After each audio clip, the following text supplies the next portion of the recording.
நல்லா கம கமன்னு கொண்டக்கடலை மாங்காய்லாம் போட்டு சூப்பரான புளிக்குழம்பு இந்த ஸ்டைலில் செஞ்சு பாருங்கள். டேஸ்ட் அல்டிமேட்டாக இருக்கும். ஒரு கடாயில் 2 ஸ்பூன் நல்லெண்ணெய் விட்டுட்டு வெந்தயம் போட்டு தாளிச்சுக்கோங்க. அதோட ஒரு பெரிய வெங்காயம் 4-5 பல் பூண்டு கட் பண்ணி சேர்த்துருக்கேன். இதை நல்லா வதக்கிட்டு இதோட ஒரு பெரிய தக்காளி சேர்த்துருக்கேன். இதையும் சேர்த்து நல்லா வதக்கிக்கோங்க. இப்போ இதோட நான் கட் பண்ணி வச்சுருக்க உருளைக்கிழங்கு கத்திரிக்காய் சேர்த்துக்கிறேன். உங்களுக்கு எந்த காய் விருப்பமோ அது சேர்த்துக்கலாம்.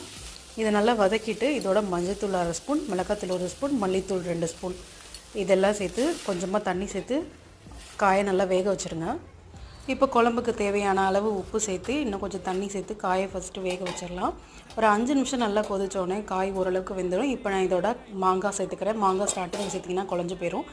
வேக வச்சுருக்க கொண்டக்கடலையும் இதில் சேர்த்துக்கிறேன். 1 ஸ்பூன் கசகசாவும் சோம்பும் வறுத்து வச்சுக்கோங்க தனியாக. இப்போ ஒரு லெமன் சைஸ் அளவுக்கு புளி இதில் சேர்த்துக்கிறேன். இப்போ இதோட தேங்காவும் அந்த வறுத்து வச்சுருக்க கசகசாவும் சோம்பும் அரைச்சி இதில் சேர்த்து குழம்பு ஒரு 10 நிமிஷம் கொதிக்க வச்சிங்கன்னா சூப்பரான